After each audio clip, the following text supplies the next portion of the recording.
They weren't invited, but they signed the logbook anyway. 6 students, one simple trail, the Appalachian, a single note left on the hood of a car. Left 9 away, back on the 15th. Only initials beneath, nothing more. 3 days later, the car was still there. In the tent, food, water, sleeping bags, neatly packed, all dry.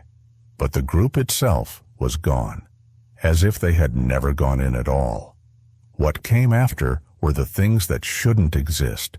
Tracks that ended without continuing, objects out of place, and film frames that ended in nothing. Now you hold the map, the list, the final 24 frames. Try to find in them even one piece of logic. Spring 1988, Georgia State University, a month before summer session, the days already warm, dust across the concrete steps, dormitory windows propped open, and on the bulletin boards, the usual flyers, books for sale, room for rent, weekend hike on the Appalachian Trail. This time, 6 signed up. 3 from biology, 1 from education sciences. 2 freshmen, friends brought by Scott, athletic build, former Boy Scout. They planned 4 days, leave Wednesday evening, take the southern loop, back Sunday before lunch. April, stable weather. The rains had passed a week earlier, the trail had dried, night frosts gone. The route was simple, campsite along the path, an old creek, the clearing, and back. Total distance, about 25 kilometers round trip. No serious climbs, no bogs, already checked by a group from the same faculty the year before. They carried 2 tents, 1 shared cookpot, first aid kit, canned meat, bread, a Kodak film camera. 3 had packs. The rest carried light. Parents knew the route was safe, a familiar place. Most had walked it twice before, some more. No one voiced concern. On Wednesday afternoon, April 13th, the 6 students pulled into a roadside gas station 2 miles from the entrance to the forest tract. It was the old kind. Coke machine outside, fuel pumps, a small grocery inside. The guys bought water and crackers. The girls, 2 apples, a magazine, and cigarettes. The stop lasted no more than 10 minutes. The shopkeeper, an older man named Walt, recalled later. Just kids, ordinary, polite, joked about the rain, nothing unusual at all. On the hood of their car, a light blue Ford Taurus, they left a note. Just a torn page from a notebook, scrawled in pen. Left 9 a.m., returning April 15th, South Loop. Signed only with initials, no full names, left tucked beneath the windshield wiper. No arguments, no complaints, no talk of bad boots or being unprepared. They knew the route. The trail began just beyond the turn. First, a short incline, then flat ground, several clearings for camp, a map in Scott's pack, a compass with Emily. Weather, 17 degrees Celsius.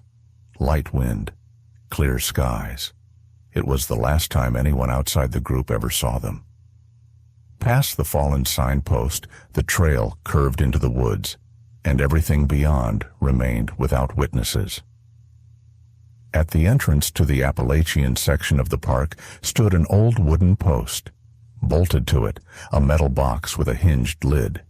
Inside, a registry book, yellowed pages wrapped in plastic. Every hiker wrote inside, name, date, route, group size. Not a formality. Rescuers consulted it in emergencies. Nobody enforced it, but everyone signed. On April 13th, the second entry on the page read, 6 people, start 9, SAR, route, South Loop. Neat handwriting, slightly slanted. Investigators later guessed it was written by a woman. No car number, no address. But none were required. The entry sat between 2 others. Above, a lone hiker heading the opposite direction. Below, a fisherman 2 days later. Both later confirmed, both returned. But the 6 students from the university, their entry remained in the book. Unconfirmed, unclosed. Later checks found nothing unusual about the note. No crossings out, no signs of hesitation, exactly as it should have been. Except for one detail, No one else on the trail saw them, not in the woods, not at the camps, not at a checkpoint. At the trailhead, the car still stood in the open lot. Light blue Ford Taurus, 3-door wagon, registered to the father of one of the students. Fuel tank, over half full. Keys, missing. Externally, untouched. No damage, no marks. When the search began, the car became the first point of reference. At first, families hoped the students had simply extended the hike, detoured to an extra loop, lingering at the creek, waiting for a ride. But as hours passed, it became clear. No one had touched the car since the moment they left. The doors were locked.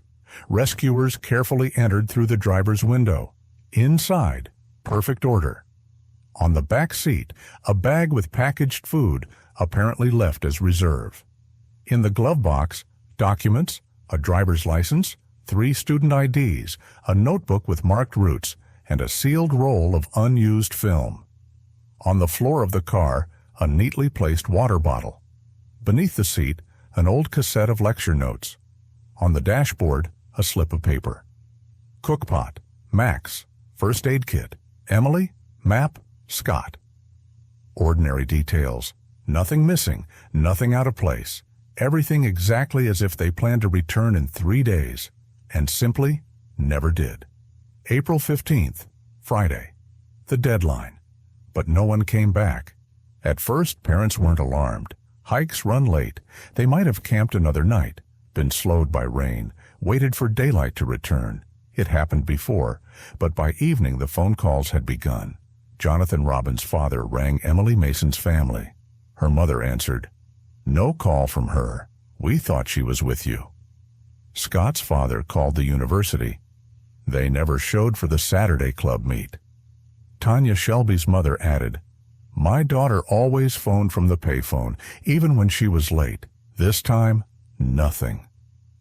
Saturday morning, one father drove to the trailhead himself. He was the first to see it, the car still there. But no people, no new tracks at the trail. 72 hours had passed since their scheduled return. He walked to the ranger station. The reply was routine, almost casual. "They're in the logbook, signed in on the 13th. Nothing more yet." And that was the moment the true alarm began. Because if they hadn't checked out on the 15th and no one had seen them past the entry point, then something had happened before they reached the next checkpoint. Calls went out. Forest Service, volunteers, bulletins. By Saturday evening, the search was official. First action, a patrol into the trail. Saturday, April 16th. 2 went in first, a ranger and a volunteer from the local SAR team. Both knew the trail. They carried light, compass, map, description of the group. No radio signal. As always in these woods, communications were dead. The south loop began gently. 5 kilometers of flat forest, then a creek, an incline, the clearing. Along the way, nothing. No cut branches, no boot prints, not a single wrapper, not a single fire pit. The air stayed clean. The weather held steady. By 11 a.m., a second team joined, 3 from the college hiking club. They swept side routes, checking if anyone had strayed toward the creek. 3 kilometers more, still empty. By 1600 hours, 6 searchers gathered at the trailhead. They compared maps. By logic, the students should either have returned days ago or been at the midway camp by then. But neither site showed them. By dusk, they had covered nearly 18 kilometers along the main and side trails. They stopped when light failed. Not enough lanterns, dense woods, too much risk. They regrouped for morning. In the duty log that evening, the entry read, April 16th, 19 Saur. No signs of group arrival at checkpoint. Weather, acceptable. Identified campsites, 0. On Sunday, April 17th, just after 8 in the morning, the search team found what would later be marked as the campsite. It lay about 11 kilometers from the trailhead at the junction of 2 footpaths. The spot was suitable, a flat clearing, trees shielding from the wind, a stream nearby. The tent stood intact, not collapsed, not broken, stakes firmly in the ground, side zipper open. Inside, 5 sleeping bags unrolled, the 6th neatly folded, set aside as if unused. At the entrance, a small stack of clothing, sneakers, 1 sweater, several cans of food, all dry. The fire pit showed only a dusted layer of cold ash. It looked untouched for at least 2 days. Around it, no wrappers, no scraps, no disorder. On a folding crate sat an open can of stew and a dried piece of bread. 2 metal cups nearby. No signs of struggle, no panic, no rush. A lantern hung on a branch, unlit. A canteen stood beneath a tree. A pack of matches next to it. Everything appeared as though they had stepped away for a minute and simply never returned. What struck the rescuers most, there were no footprints. The ground was soft, but not a single clear impression. Only old, washed-out marks, impossible to classify. Inside the tent, in a sleeping bag, lay a film camera. Bright yellow plastic body. Model, Kodak Star 110. A typical student's camera. Cheap, simple, 24 exposures. It wasn't hidden, not in a bag, not in a case, just resting on fabric, as if someone had put it down only moments before. Film was inside. They didn't touch it.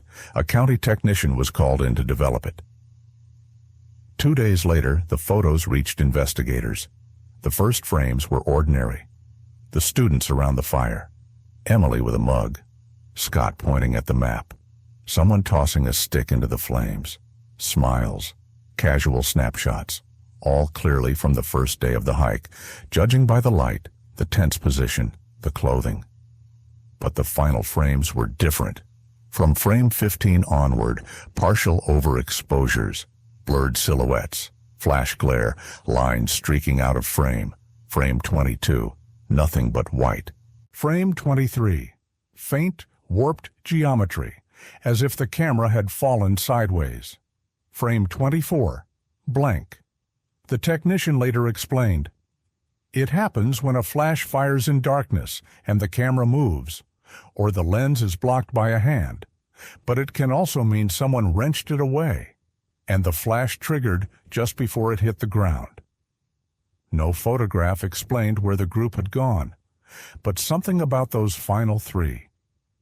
Something felt unfinished. Like the end of a conversation, like someone trying to capture a moment that could no longer be stopped. 5 meters from the tent, at the base of a tree, lay a wallet. Small, fabric, burgundy, zipper on the side. At first, searchers thought it was trash, but when they picked it up, they found inside a photograph, a student ID, a local library card. The wallet belonged to Emily Mason. In the photo, Emily with her mother, arms around each other, smiling on a school field. Everything folded neatly, but no money, no bills, no coins, no notes. And strangest of all, the wallet was perfectly dry. Though it had lain on the ground, the fabric showed no damp, as if it had been placed there very recently. Emily's parents recognized it immediately. Her mother said, "That should have been in the car. She never took her wallet on hikes." It was the first item that simply should not have been there. In camp, on the ground, alone. The wallet carried no fingerprints, no stains, no dirt, no drag marks. It hadn't been dropped. It hadn't been blown. It had been set down, deliberately. Later, the report noted explicitly, "Personal item found outside of camp. Placement does not correspond to expected group behavior." Inside Emily's main pack, blue faded patch of biology faculty still sewn to the front, they found a notebook.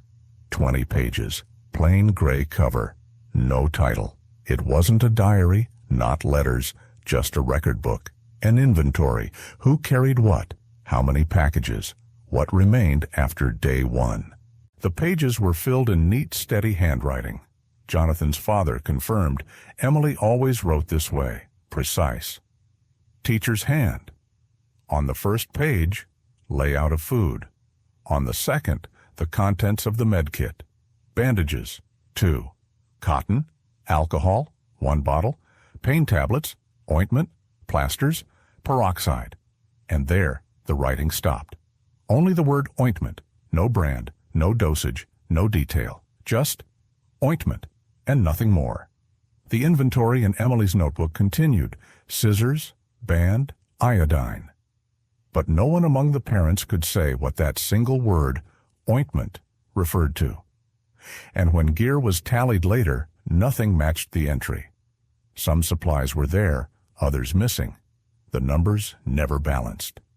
In the margin of the report, an investigator noted, "Unspecified medication, line without detail, suggests either a forgotten item or an external addition to the kit."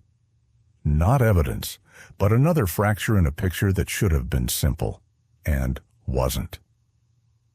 On Monday, April 18th, handlers were brought in from a neighboring county. Not official units, but farmers whose trained hunting dogs were sometimes called in off the books for mountain searches. 2 shepherds and a Labrador. Steady dogs, accustomed to working by scent. They were given clothing from the campsite, shirt, sweater. All 3 picked up the same trail. They left the clearing heading southwest, along the main track. About 200 meters in, the trail bent downward toward a shallow ravine choked with brush. The dogs followed, and then stopped. 1 shepherd sat. The second circled in place. The Labrador took 2 steps further, then halted as well. No growling, no fear, no sign of distraction. They simply refused to continue. The handlers coaxed, called, encouraged. Nothing. The dogs hadn't lost the trail. They just would not take it further. The men exchanged uneasy glances. Such behavior happened only under certain conditions. If a person had stepped into a vehicle, climbed rock out of reach, crossed water that masked scent. But here, there was none of those. No tire tracks, no stream bed, only slope, shrub, soft soil, no rain for days. The eldest of the men spoke quietly. They came this way, not back. The dogs gave no further route, no deviation. They simply sat and waited. In the ravine earth where the dogs stopped, moist but not washed out, a volunteer, once a geologist, noticed it first. Pressed between roots, set in the clay, the imprint of a boot. It was an ordinary print, average size. The tread worn down but recognizable, a man's shoe, likely Ked's or Timberland. The impression was deep. Whoever made it had been walking, not standing. Half a meter away, another print, but barefoot, clear, narrow in shape, slightly broader than adolescent. The heel and toes sharply defined. No other tracks around, just 2. 1 shod, 1 barefoot, as if walking side by side, or one leading the other. There was no marked trail there. It was off the main route, closer to the western slope. No camps, no fire pits, no litter. The tracks went no further. The ground dropped onto rock, impossible for prints to hold. Below that, brush. Then hard, dry soil. No trace of where they went. When the indentations were measured later, there was a difference. The shoe print, deeper. The barefoot, lighter, hesitant, foot size, approximately female. Possibly one of the girls from the group. But then, who was beside her? If the barefoot was hers and the booted print belonged to another, why only 1 barefoot? Why 1 clothed, 1 not? And if the barefoot was not hers, then whose was it?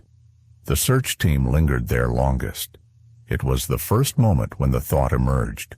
One of them may have walked on, not with the group they began with. Wednesday, April 20th.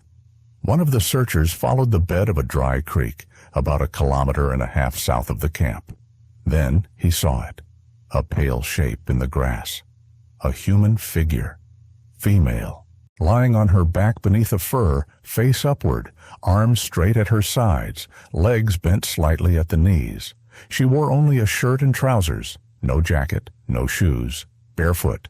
Her skin showed no cuts, no gashes, no bruises. Her hair tied neatly back, as if it had been done recently. hands clean, face calm, eyes closed, no papers. But by clothing and description, the team knew at once. It was Emily Mason. Her father confirmed 40 minutes later. The autopsy later confirmed no frostbite, no trauma, heart failure, cause undetermined. That night, the temperature was 8 degrees above freezing, light wind, no rain, no sudden drops. Even barefoot, a person could have survived, but she did not. The primary observation from searchers: around the body there were no tracks, not approaching, not leaving, only a thin strip of grass pressed flat beneath her back, as if she had been carried, or had walked to that spot, lain down, and never risen again. During examination, in the presence of the coroner and the county investigator, a detail emerged. At first mistaken for clothing, in her right hand, clenched tight between fingers, a strip of leather, torn shoelace. The end frayed, but the lace itself cinched, as though pulled taut in the moment it was grasped. Length, 15 centimeters, dark blue with white flecks. The type common to men's sneakers or work boots of that decade. Not rope, not athletic drawstring, distinctively footwear. None of the shoes from camp matched it. Those left at the tent carried gray or brown flat laces. Emily, her father confirmed, wore canvas shoes with Velcro. She disliked laces. Not one surviving pair of group footwear resembled this. The hand was released only in autopsy. The lace had not been forced. It remained in her grip naturally, as if held at the final conscious moment. In the report, the investigator wrote, "Unidentified item, grasped firmly, no blood, no soil, one end manually torn." Monday, April 25th. The second body was found. Jonathan Robbins, discovered by chance. 2 local rangers cutting wood at the edge of a closed clearing nearly 19 kilometers south of the student camp. The site unmarked on maps. No trail leading near. Swampy ground, seldom visited. He lay on his side, in shadow, by a dead stump, head resting on his palm as if shielding his eyes from light. Clothing intact, t-shirt, windbreaker, jeans. On his feet, one shoe, the left. The right foot bare, in a clean sock. No mud, no cuts, no drag marks, no fall damage, no signs of struggle. His pocket was found pulled inside out, no belongings at all. Beside him stood a thermos, old, worn. On its side, written in marker, WL27. None of the relatives recognized the thermos, nor the letters written on it. No student in the group had ever owned such a thing. It was not listed among supplies, not found among the camp gear. Jonathan's body showed no external injury. Skin, natural coloration, eyes closed, hair tucked neatly, hands relaxed, fists unclenched. Position, calm, no tension, no trace of a fall. Around him, nothing, no approach, no departure, no broken branches, no trail. No fire sign. How he had crossed nearly 20 kilometers, no one knew. When he crossed them, no one knew. Examiners listed time of death a day after Emily's, but even that was uncertain. Conditions, lack of trauma, state of the body. There was no way to be exact. With the second body, all hope of delay vanished. Searches intensified. Not only locals, but students, firefighters, crews from 2 counties. They swept by sectors with flags and roll calls. On the maps, they circled everything, from the trailhead to the southern creek, from the camp to the old cut roads. Coverage, nearly 30 square kilometers. Nothing, no fires, no cast-off clothing, no scraps, no new tracks, not a single sign that the remaining 4 were anywhere in those woods, alive or dead. Dogs were brought in again. On known human trails, they pointed true, but of the group, nothing. Along creek beds, empty. On hillsides, only old prints, a week stale. Every track, a dead end. The forest there was not thick. Visibility clear, little brush, few stones. If someone had fallen, hidden, strayed, they would have been found. But they weren't. Inside the search groups, divisions grew. Some wanted to continue. Others said it was useless. But all agreed on one thing. If the 6 were in that forest, they would already have been found.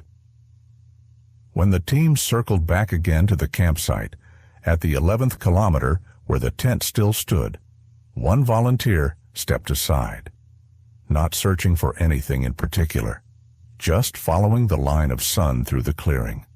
And then he saw it, a glint, driven into the dry earth just beyond the fire pit, wedged at the base of roots, a broken shard of mirror, small, round, bare frame, 6 centimeters across, one side chipped, the other side smooth, unmarked, no prints, reflective face upward, set at an angle, as if meant to catch or throw light. It had not been stepped on, it had not fallen. It stood there, firm, stable, wedged so deep it could not be pulled free by hand. None of the families recognized the shard. Emily had makeup, yes, but her compact case was found still in the car. The others carried nothing like it, not in their bags, not in their notebooks, not in their packs. And the central question, why? A fragment of mirror was useless on a hike. No weight, no value, no survival purpose. But it had been placed, deliberately. In the protocol, the investigator noted, mirror placement indicates intent, reflection directed toward the trail, anchored by hand, no prints on surface. Whether it was meant as a signal, a marker, or merely a token left behind, no one knew. Evening of April 21st, 3 days after the second body was found. Into the rescuers' camp arrived a man named Marvin Ellison, a ranger assigned to the southern border of the forest. His work was maps, illegal cuts, fences. He had not joined the search, but he had heard about the missing students and said only, "The night of the 18th into the 19th, close to midnight, I saw fire." He had been on a rise, a lookout point, surveying a swampy stretch below. By his account, it was no blaze, not moving, not spreading, not rising. Just a point, like one burning branch. It lasted about 15 minutes, then disappeared. The place he indicated was nearly 30 kilometers south of the student camp, on no official route, unmarked, swamp soil, deadfall tangles, steep sheds. No hikers ever went there. The area was officially closed. Marvin thought little of it at the time. Poachers, perhaps. But when he heard of the search for the students, he came forward. Next day, rescuers checked the zone. No fire ring, no ash, no trace. But later, among themselves, some would say, if it was a fire, then it was either very skilled, or it was never meant for heat at all, only so that someone would see it. And then the question, who and why? On one of the returns to the campsite at kilometer 11, the place where it all began with the tent, the cookpot, the sleeping bags, one student volunteer turned over a book lying at the entrance. It was a field guide. Plants of the eastern slopes of the Appalachians. Soft cover, inside, pencil annotations. Between the pages, at the chapter on poisonous creepers, lay a torn fragment of a topographic map. Thin paper, the kind from a hiking atlas. The lower half was missing.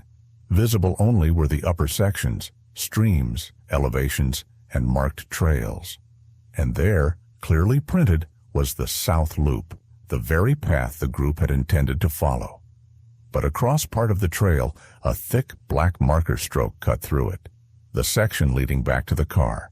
Above it, a single cross. No notes, no numbers, no signature. As if someone had canceled the way home. On the fragment, a few small points were marked. Tent, water, descent, nothing more. Parents did not recognize the handwriting, nor the map itself.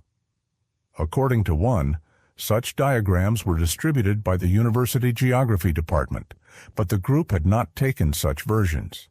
In the gear lists, the only complete maps were with Scott. His backpack was never found. So the question remained, if they intended to return, why cross out the way back? And if they hadn't, then who entered their camp and drew it there? By late April, at the end of the second week of searching, nearly all the families of the missing students had arrived. Some went straight to the campsite. Others sat in the county station. No one was openly angry yet. At first, only exhaustion, only anxiety. But with each day, more questions and no answers. Standing before them at a meeting, the lead investigator repeated, "We have no evidence of violence, no grounds to suspect a crime. At this time, it remains a disappearance in a natural environment." The families disagreed. They demanded continuation, federal involvement. Some reached out to the press. Soon small articles appeared. 6 vanish, 2 found, 0 answers. People began recalling old cases. Archive files were opened. One surfaced at once, a 1974 disappearance of hikers in the same Appalachians. The patterns disturbingly similar, the same confusion, the same void. And in that noise, the real shift occurred. The case stopped being local. It began to grow outward. Meanwhile, in the forest, 4 remained missing, and 50 square kilometers of unanswered ground. On July 3rd, nearly 2 months after the disappearance, along Highway 60 near Dahlonega, a pickup driver noticed a figure by the roadside. A young man, barefoot, clothes torn and dirty, hair matted. He wasn't waving, wasn't asking for help. He was just standing, staring at the road. The driver stopped. "You all right?" he asked. No reply. The boy did not speak. He only swayed forward, lowered himself, and sat on the asphalt. Police arrived within 20 minutes. They guided him to the car. He offered no resistance, no explanation. On his hands, no cuts, no abrasions. Body weight, below average. But fingernails, clean. Clothing torn, but in places uncharacteristic for someone moving through deep woods. At the station, they photographed him, compared with missing person records. It was Max Barton, age 20, one of the 6 who vanished in April. In his pockets, nothing. In his hand, a single button, old, metal, worn. Investigators noted it was not from his jacket. Condition, conscious. Pupils reactive, but he answered no questions, did not respond to his name. When offered water, he accepted, drank slowly, eyes fixed on the ground. Doctors found no injuries. A psychiatrist later said, "Looks like shock dissociation, similar to survivors of fire, or blast waves, except with no physical cause." Max was brought to County Hospital at 3:30 that afternoon. He did not resist. He did not speak. During the ride, he never looked out the window, asked no questions. Pulse, steady. Temperature, normal. Skin, unburned, unbroken, only dirt, cracks on his heels, and heightened sensitivity to light. The clothing, standard t-shirt, light jacket without zipper, trousers, torn at the knees, all matched the gear he had left with. Nothing added, nothing missing, except one object. The button, small, old, metal, worn, shank broken, as if forcibly torn from fabric. No parent recognized it, nor any teacher or hiking club peer, not from his clothing, not from the others, not from the camp. And that button Max held. It had not been manufactured in the United States since the 1950s. Max would not eat. He drank only through a straw, small sips, his eyes fixed on a single point. When his mother entered the hospital room, he did not recognize her. When shown photographs of his friends, no reaction. The psychiatrist wrote, "Condition, borderline, not catatonia, not reactive stupor, functions intact, yet consciousness unengaged, single observable reflex, retention of object." He did not sleep for 3 days. All the while, the button remained in his hand, clutched, never released. June 26, 1991, a summer morning. At a truck stop in White County, a worker noticed a teenager seated on a bench, staring blankly. Thin jacket, trousers too large, one shoe missing. Police arrived within 30 minutes. The boy did not resist, but neither did he respond. No identification. During search, they found a card in his pocket. Plastic ID, Georgia State University. Name, Scott Liddell. One of the 6 who had vanished in April 1988. Disappeared 3 years ago. Declared dead. Now, alive. He looked 23. Physically sound. No signs of trauma. Hair cut short. Skin clear. But his eyes would not focus. Speech, absent. Muscle reflex, present. Doctors examined him. No evidence of restraint. No sign of confinement, no sunburn, no environmental exposure, skin even, as though he had never been outdoors at all. If he had simply wandered, he could not have gone unnoticed. But he appeared. When asked, "Where have you been?" he stared past them, silent. No reaction to his name, not to his friends, not to the map, not to any of the items taken from camp. His fingers clutched only at the hem of his shirt. Nothing else. Background checks were run. No criminal record. No previous hospitalizations. On his body, one scar across the collarbone. Old. Clean. His parents had never known of it. When his mother approached, he did not push her away. But he did not recognize her either. 1 week after Scott Liddell was officially identified, he was transferred to the same psychiatric ward where Max Barton remained. Max still sat by the window, eyes fixed in one direction, eating by schedule, sleeping in fragments, the button still clenched in his hand. When Scott was led into the room, doctors, nurses, and parents stood nearby. 2 alive, 2 from the same vanished group, now within 3 meters of each other. And nothing. Max did not look up, not once. Scott turned his head toward the wall. No fear, no tension, simply nothing in the other man that seemed familiar. They were seated side by side, left for 20 minutes. No words, no glance, no acknowledgement. 2 survivors of one disappearance, and between them, emptiness. No neuropsychological test produced recognition, not the camp photographs, not the trail map, not the names of friends, faces blank, no change. By fall of 1991, 3.5 years after 6 students walked the south loop of the Appalachian Trail, the case was closed. Not with ceremony, no press release, just a protocol. 1 page, signed by the county investigator, 3 lines of summary.